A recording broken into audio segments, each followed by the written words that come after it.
Halo sahabat trader sekalian, kembali lagi dengan saya Eka. Hari ini kita akan coba membahas mengenai salah satu strategi trading menggunakan beberapa indikator dan juga trading tools MetaTrader ya. Kita akan menggunakan beberapa indikator berupa stokastik osilator dan juga tools seperti halnya Fibonacci retracement dan candlestick formation. Nah, bagi teman-teman yang baru mulai atau baru menyimak video-video dari kita, jangan lupa melakukan subscribe untuk Pintar Forex channel sehingga teman-teman bisa mendapatkan notifikasi setiap kali kita ada update video-video barunya. Baik, kita mulai mengenai topik kita hari ini yang akan kita bahas terkait dengan trading hack ya. Trading hack ini nama channel kita yang boleh dikatakan kita menggunakan shortcut untuk melakukan beberapa transaksi dan juga analisis dari pair-pair mata uang ataupun komoditi yang ada di industri perdagangan berjangka. Baik, kita mulai saja analisa atau acara kita ya. Yang pertama, bagi teman-teman sekalian yang baru mulai belajar ataupun boleh dikatakan melakukan transaksi dan mau mencoba melakukan analisis di pasar finansial, mungkin pertanyaan ini adalah pertanyaan yang cocok kita tanyakan pada saat kita membuka layar atau grafik di monitor teman-teman sekalian. Ada satu inspirasi dari sebuah film anak-anak. Dan setiap kali dia lagi jalan-jalan, selalu dia punya misi. Kemana? Jalan ke rumah nenek, seperti ini misalkan. Contohnya seperti ini. Di film ini, saya seringkali melihat pelajaran dari film tersebut yang boleh dikatakan setiap kali melakukan analisis, kita juga bisa sadur dari cara dia melakukan pengajarannya, yaitu selalu step by step. Contoh dari layar monitor teman-teman sekalian, kalau ada pertanyaan kemana jalan ke rumah nenek, mereka selalu jawab ada hutan, kemudian apalagi itu ada kebun, hutan, lalu rumah nenek. Hal ini juga yang akan kita coba gunakan dalam langkah-langkah menganalisa, seperti halnya gambar yang ada di layar monitor teman-teman. Kemana harga akan bergerak? Karena setiap kali harga akan bergerak selalu mempunyai dua mata pedang yang lawanan arah. Satu sisi dia bisa mendapatkan profit, namun juga di sisi lain analisis tersebut juga mempunyai sebuah resiko dari menganalisa. Nah, sebelum kita masuk ke materi utama, ada 5 pertanyaan yang perlu teman-teman jawab ketika teman-teman mau melakukan analisa atau melakukan transaksi. Yang pertama adalah ambil posisi apa. Ini adalah poin penting. Teman-teman harus bisa menentukan apakah mau buy, mau sell, atau tidak akan mengambil posisi sama sekali. Kenapa? Karena bagi seorang trader, no position is position. Jadi bagi teman-teman sekalian yang baru mulai, tidak memiliki posisi atau tidak melakukan transaksi, itu adalah posisi yang diambil oleh seorang trader. Ya, jadi yang pertama yang kita harus lakukan adalah kita harus tahu apa yang akan kita lakukan, action apa yang akan kita lakukan, mau buy, mau sell, atau tidak melakukan posisi sama sekali. Itu yang pertama. Yang kedua, di mana entry dan exitnya? Ini penting. Kenapa? Karena banyak sekali trader-trader, terutama pemula, dia tahu entry tapi nggak tahu exit. Atau dia nggak tahu entry-nya kapan, dia tahu exit-nya. Atau sebaliknya, dua-duanya, nggak tahu entry-nya dan nggak tahu di mana exit-nya. Ini akan menjadi sebuah problem. Kemudian yang ketiga, kapan? Jadi udah tahu mau apa, di mana, kemudian kapan kita harus melakukannya. Kadangkala teman-teman yang sudah masuk ke tingkat mahir mungkin sudah bisa menentukan mau melakukan apa, buy atau sell. Di mananya sudah tahu. Problemnya terkadang timing untuk melakukan entry-nya tidak tepat. Sehingga baru sekali entry tiba-tiba langsung harga floating atau equity-nya turun sehingga membuat sebuah kepanikan. Ini juga menjadi sebuah problem yang banyak sekali rekan-rekan kita mengalami masalah terkait ini. Jadi ada 3 posisi ya. 3 poin utama. Yang pertama adalah posisinya apa, di mana, dan kapan. Yang keempat ada lagi berapa besar resiko dan potensi profitnya. Ini juga penting, nanti kita akan bahas satu persatu. Dan yang kelima adalah berapa besar volumenya. Ini juga penting. Karena tidak sedikit trader yang mengalami kegagalan itu bukan karena dia nggak bisa entry atau dia tidak bisa analisis. Dia hanya lupa berapa besar jumlah atau lot size yang harus dia transaksikan. Terkadang bisa jadi kepedean, bisa jadi nggak pede, dan banyak faktor lah terutama. Kita bahas ya teman-teman sekalian. Untuk kita jawab menggunakan kita jawab pertanyaan-pertanyaan ini menggunakan tools dan indikator yang tadi saya sebutkan. Fibonacci retracement, stokastik atau CCI. Kita juga pakai tools namanya trendline dan juga candlestick formation. Kita jawab satu persatu. Ambil posisi apa? Di sini teman-teman dapat melihat sebuah grafik. Kalau nggak salah ini grafiknya adalah grafik Nikkei, indeks saham Jepang. Dari grafik ini teman-teman bisa melihat bahwa untuk menentukan ambil posisi apa, yang teman-teman harus lakukan pertama kali adalah menarik garis tren.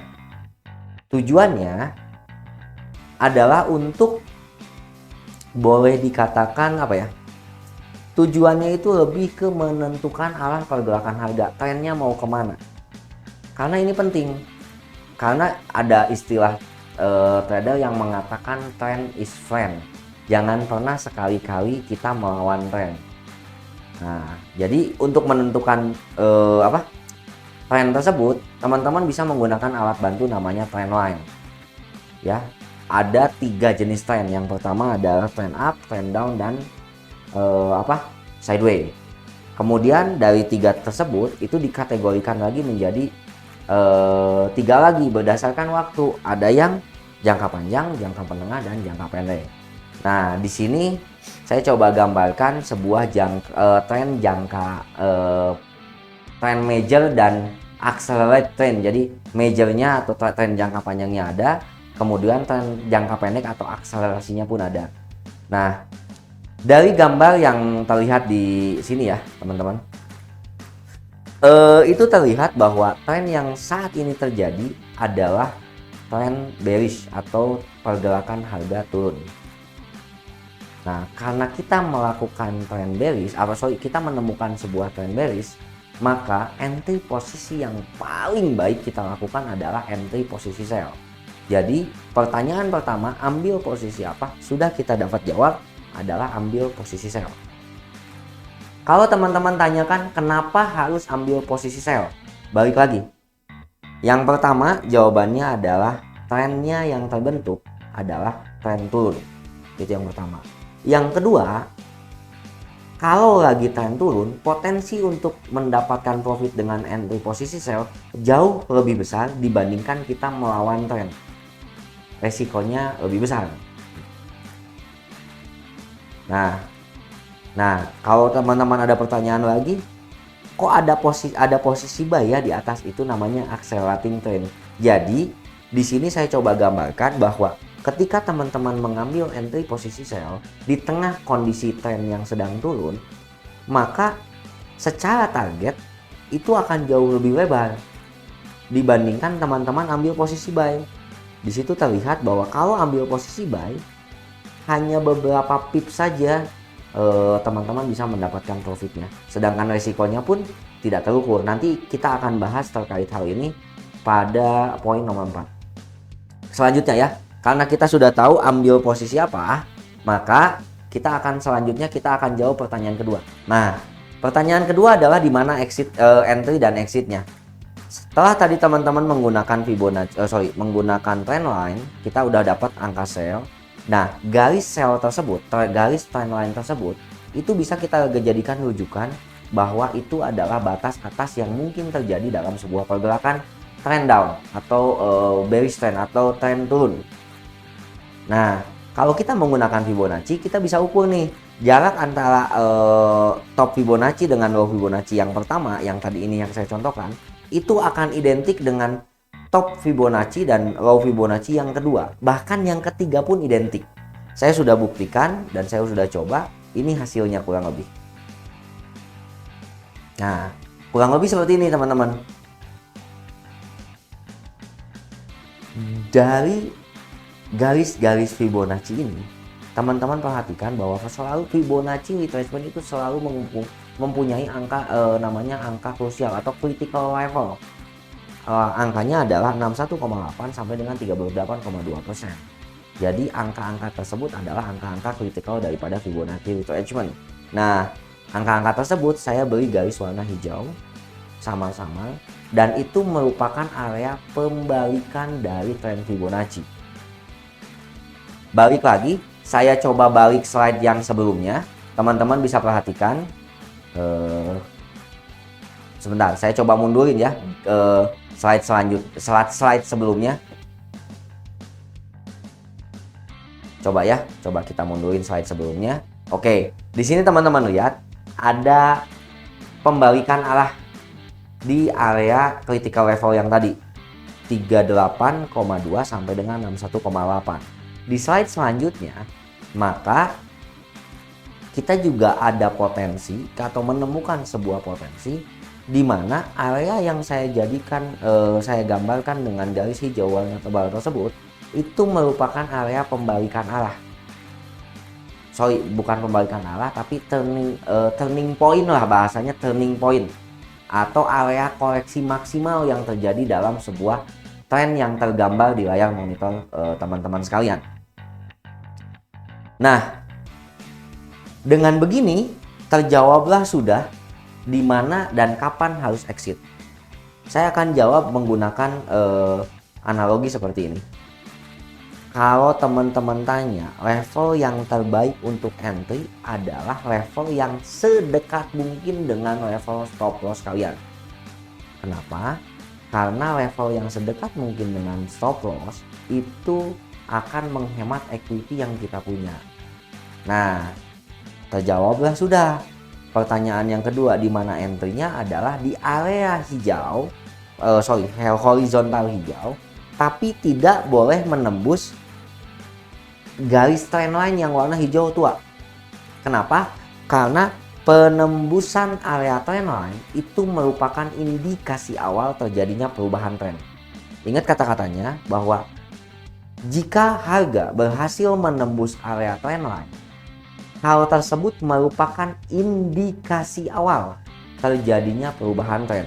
Maka kalau kita sudah punya posisi sell di level yang sedekat mungkin tapi tidak melebihi garis trendline, stop lossnya adalah di atas trendline. Nanti akan kita bahas di poin nomor 4. Sekarang kita akan bahas kapan entry-nya. Jadi yang pertama sudah dijawab ya, saya ulangi sekali lagi. Mau entry apa? Sudah dijawab menggunakan trendline. Ya, karena trennya down, maka entry posisinya harus sell. Yang kedua, di mana entry dan exitnya? Saya jawab, entry-nya sedekat mungkin dengan area trendline yang juga merupakan area critical dari Fibonacci retracement. Exitnya di mana? Exit close-nya di atas area trendline, exit stop loss-nya di atas area trendline, exit profitnya di low sebelumnya. Harga low yang terjadi sebelumnya. Yang ketiga, kita jawab adalah kapan entry posisinya. Nah, bagi teman-teman sekalian, saya di sini coba mengambil sebuah contoh pergerakan sebelumnya. Ini masih dengan menggunakan gambar yang sama. Yang pertama, setiap kali terjadi pembalikan arah,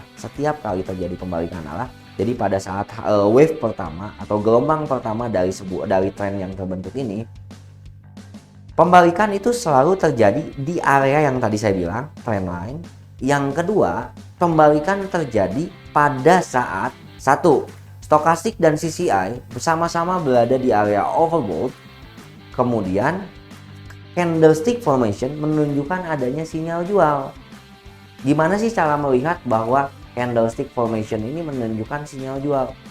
Apakah harus ada harami, doji, spinning top, kemudian apalagi hanging man dan lain-lain? Jawabannya tidak, teman-teman. Teman-teman tidak perlu menghafal, ya bukan berarti menghafal tidak baik, tapi kalau kita menghafalkan istilah tanpa mengerti makna juga jadi problem. Saya sih lebih menyarankan untuk menghafalkan logiknya. Kenapa sih terbentuk spinning top? Kenapa sih terbentuk hanging man? Kenapa sih harus ada hammer? Kalau ada hammer itu harus turun. Kenapa sih kalau ada inverted hammer itu harus turun? Logiknya yang kita pakai. Kita akan bahas di kapan entry dan exitnya. Jadi saya ulangi sekali lagi ya, sell-nya sudah dapat, levelnya pun sudah dapat sedekat mungkin dengan area trendline. Kemudian entry-nya kapan? Entry-nya adalah ada dua parameter. Yang pertama, stokastik atau CCI. Saya menggunakan dua-duanya, bukan berarti teman-teman harus pakai dua-duanya, tapi yang jelas boleh pilih salah satu. Stokastik atau CCI itu harus berada di area overbought atau di atas level 70% kalau di stokastik. Kondisi pertama yang tadi sedekat mungkin dengan trendline. Kondisi kedua di atas 70% daripada stokastik di area overbought. Kondisi ketiga, stokastiknya kan di dalam indikator stokastik itu selalu ada dua garis. Yang satu garis merah dan yang kedua adalah garis putus warna merah dan garis biru. Atau bahasa istilah kerennya itu K% dan D%. Nah, antara K% dan D% biasanya kalau trennya naik, itu garis biru itu selalu di atas garis merah. Jadi garis birunya seperti ini, garis titik-titik merahnya di bawah. Nah, pada saat di area overbought yang tadi saya sebutkan, di kondisi yang kedua areanya harus overbought, biasanya akan terjadi crossing. Jadi si garis biru ini akan memutus garis merah sehingga posisi garis merah sudah di atas, sudah seperti ini. Ya, udah kayak gini nih. Nah, udah di atas garis biru. Itu adalah level atau waktu boleh dikatakan cukup baik untuk melakukan entry. Jadi dijawab ya. Kapan entry-nya? Satu, trennya udah jelas turun. Harganya sudah di area critical Fibonacci dan juga sedekat mungkin dengan garis trendline. Yang ketiga, stokastik atau CCI-nya sudah di area overbought. Yang keempat, sudah terjadi crossing antara K% dan D%. Dan yang kelima, ada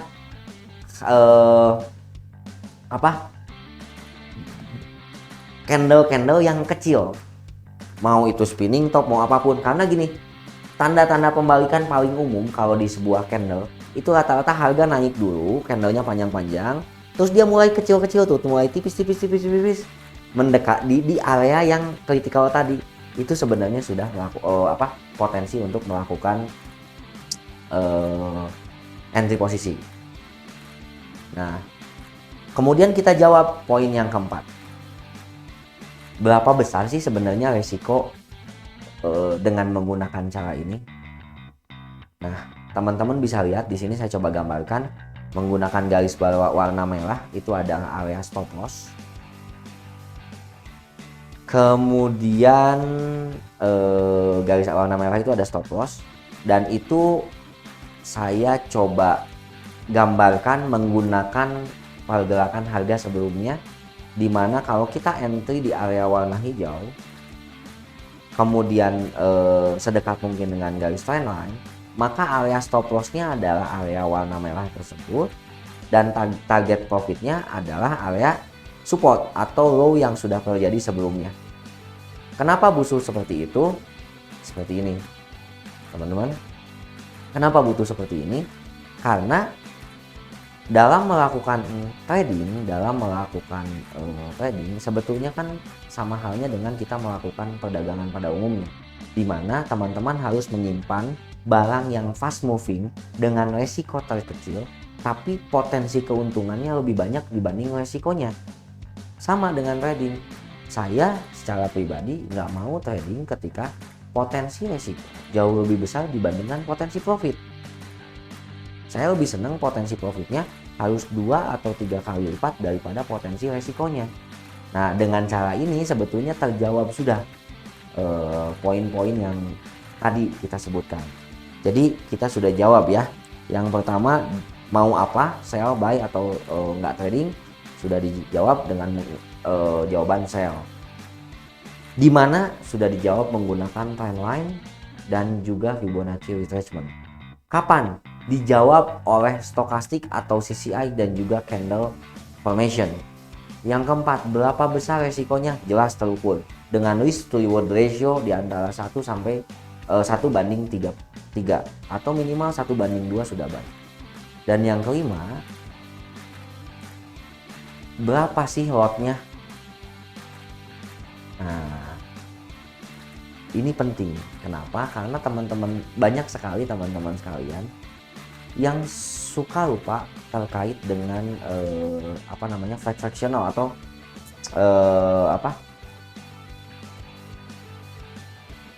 jumlah besaran lot transaksi. Ini penting. Kenapa? Karena untuk mengukur berapa jumlah ideal dari lot transaksi ada banyak cara. Salah satunya yang pertama di sini dijelaskan berapa besar alokasi resiko per 1 kali trade dan berapa besar pips atau jarak antara entry posisi dengan stop loss. Karena gini, semakin jarak entry posisi dengan stop loss semakin jauh, maka seharusnya alokasi resikonya akan tetap. Contoh, saya sekali trading, resiko saya $1.000. Tiba-tiba nih kejadiannya, dari kita garis tarik trendline dan segala macam itu, batas resikonya itu 100 pips. Nah, mau tidak mau kita harus hitung.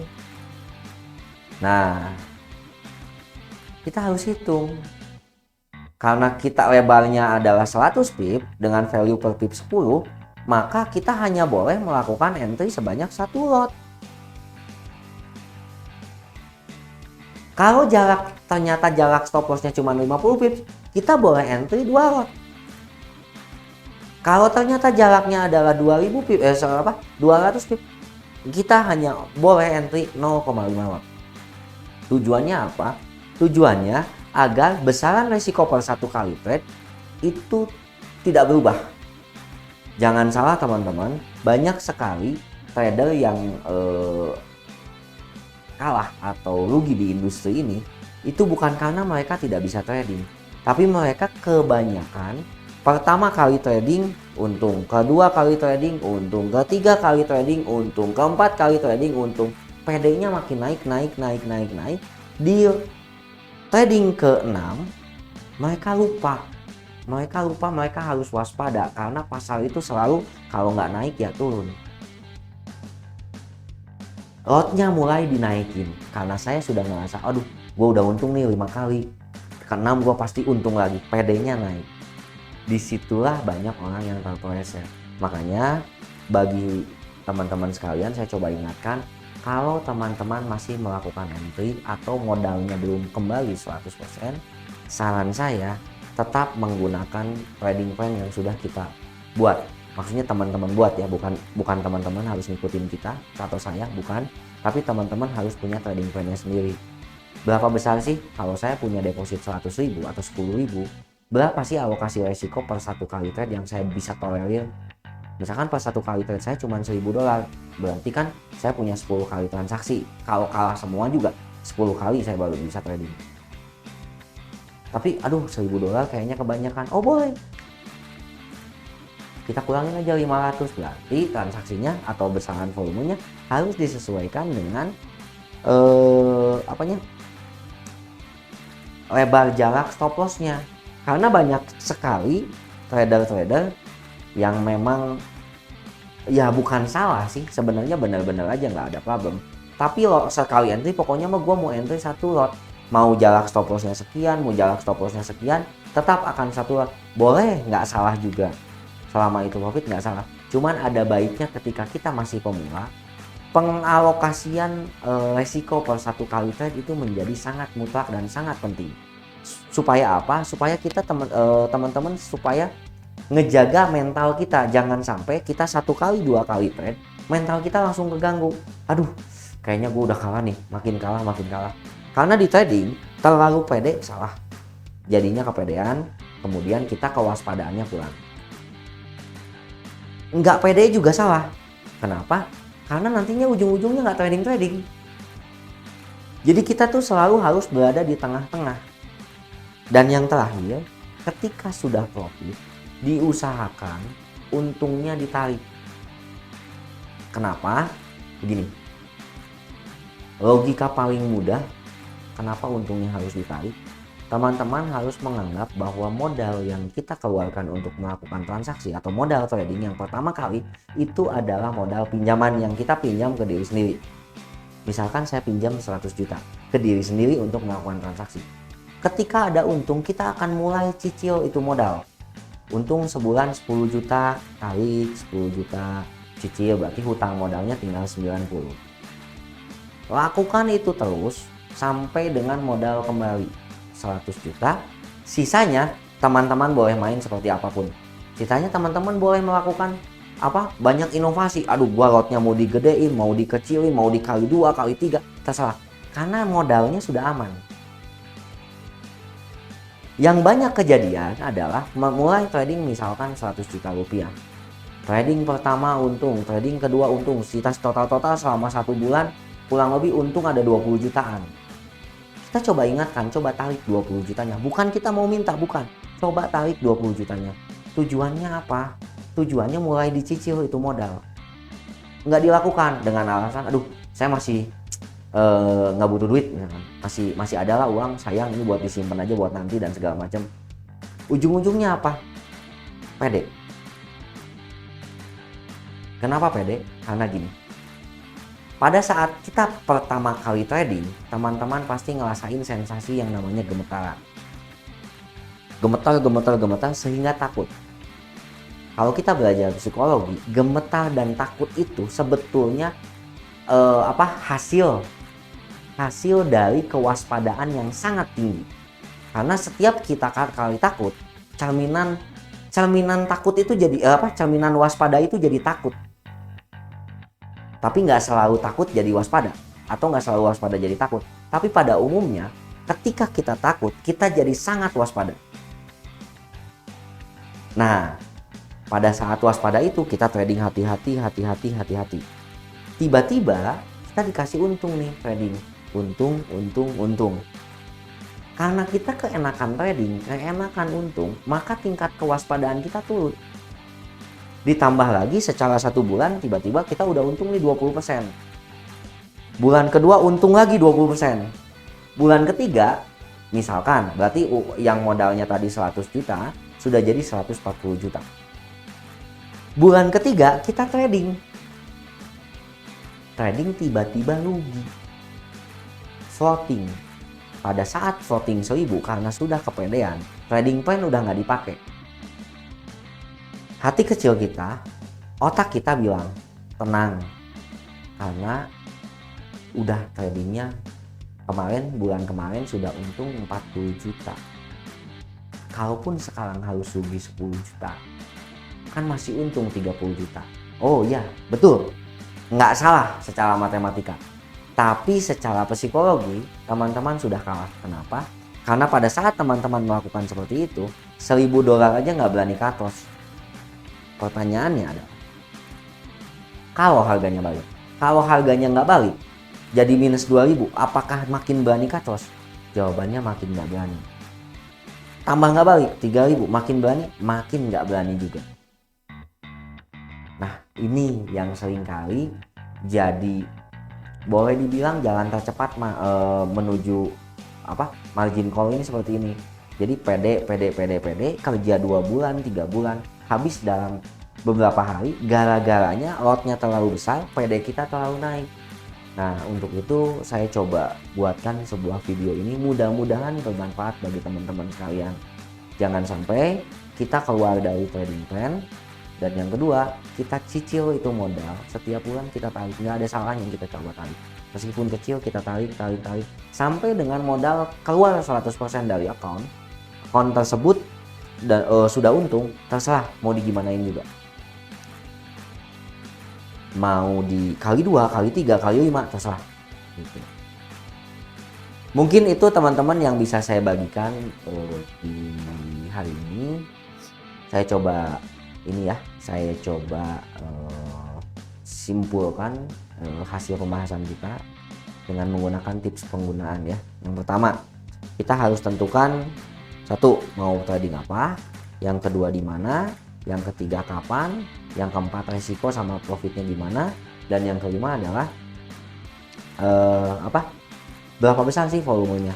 Semakin besar jarak antara entry posisi dengan stop loss position, makin kecil volume yang harus teman-teman transaksikan.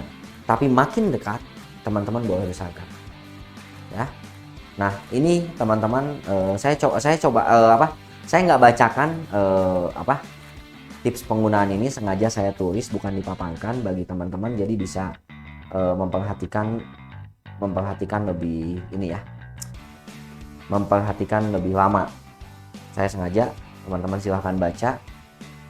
Jadi ada tren untuk posisi buy, trennya harus keadaan bullish, level entry-nya harus disupport, sinyal buy-nya muncul dari stokastik, dan juga ada balik lagi candlestick formation. Sebaliknya ketika sell, sama dengan contoh yang tadi, yang pertama trennya harus turun, level entry-nya harus di trend line sedekat mungkin dengan trend line, stop loss-nya di atas area trend line, taking profit-nya disupport, dan yang kelima stokastik, CCI, dan juga candle formation mendukung untuk melakukan entry posisi. Itu aja teman-teman sekalian yang bisa saya bagikan untuk hari ini. Mudah-mudahan bisa bermanfaat bagi teman-teman sekalian. Jangan lupa, sekali lagi saya ingatkan untuk subscribe channel kita. Jangan lupa juga buat teman-teman sekalian, kalau seandainya teman-teman membutuhkan PowerPoint yang kita buat, teman-teman bisa menghubungi nomor telepon yang tertera di bawah monitor ini. Itu aja teman-teman, selamat sore dan salam profit.